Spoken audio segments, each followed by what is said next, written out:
What's up, everybody? Nick Dwyer back for the 10th inning, here with another edition of This Day in Sports History. In yesterday's episode, we saw Karl Malone pass Wilt Chamberlain for the second most points of all time in NBA history. We don't have any records like that today, but we do have a Heisman to get into. We have some championship games to talk about and some Davis Cup finals for you. So if y'all enjoy this video, leave a like on it. If you're new to the channel, hit that subscribe button. Let's get to it. This Day in Sports History.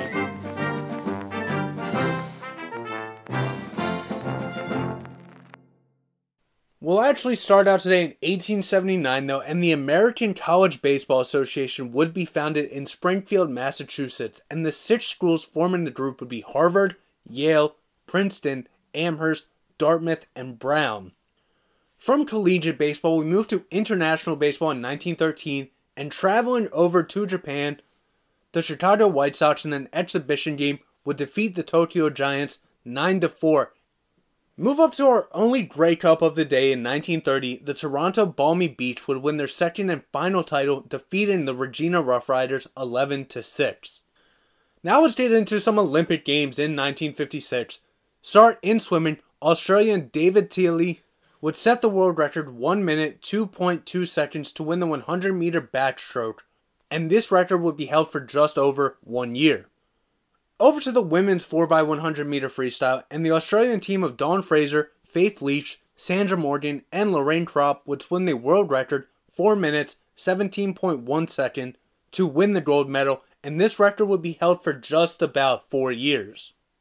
Saying those games, this time go over to field hockey, and Ranhir Singh Gentle would score the game winner as India would defeat Pakistan 1-0 to win their 6th consecutive gold medal in field hockey. 1 year later, we moved to 1957, and Gardner Malloy would become the oldest American to win a Davis Cup tennis match at 44 years, 14 days old, with Vic Sextus to give the U.S. a match-clinching 3-0 lead over the Philippines in the interzone first round. Over to the NBA now in 1966, and Rick Barry of the San Francisco Warriors would make an NBA record 14 free throws in one quarter, as the Warriors would end up defeating the Knicks 126-116. Now we have a world record in 1981 to get into, and Rob de Castella of Australia would set the marathon 2 hours, 8 minutes, 18 seconds. This record would be held for just under 3 years. Stay in 1981, this time at the PGA Seniors Championship in golf, Miller Barber at 7 under would win his first of 5 Champions Tour major titles, 2 strokes ahead of runner-up Arnold Palmer. Over to women's tennis in 1984, and Helena Suková would snap Martina Navratilova's 74-match winning streak, 1-6, 6-3, 7-5 in the semifinals of the Australian Open. 2 years later in college football, we have the Heisman winner in 1986, quarterback Vinny Testaverde out of Miami in Florida, 2,557 yards, 26 touchdowns, 9 interceptions on the season. He would win with a whopping 2,213 points over second place's 672. 6 years later, we start with the Davis Cup in 1992, and Jim Courier would defeat Jacob Piasek of Switzerland 6-3, 3-6, 6-3, 6-4 to give the USA a 3-1 lead and victory and their 30th of 32 titles. Also in 1992, we have football and baseball, both of which, hey, if you were a San Francisco fan, this was a good day for you. Let's start in football. 49ers wide receiver Jerry Rice would catch the NFL record 101st touchdown in a 27-3 win over the Dolphins. Then in baseball, the San Francisco Giants would officially sign the best player in the MLB at that time, Barry Bonds, to a $43 million contract. Over to a championship game in 1997, at the SEC championship game, number 3 ranked Tennessee would defeat number 11 ranked Auburn 30-29. Quarterback Peyton Manning would win MVP. Back to the Davis Cup in 1998, and Sweden would defeat Italy 4-1 to win their 7th and most recent title. But dig back into the championship game, start in 2003.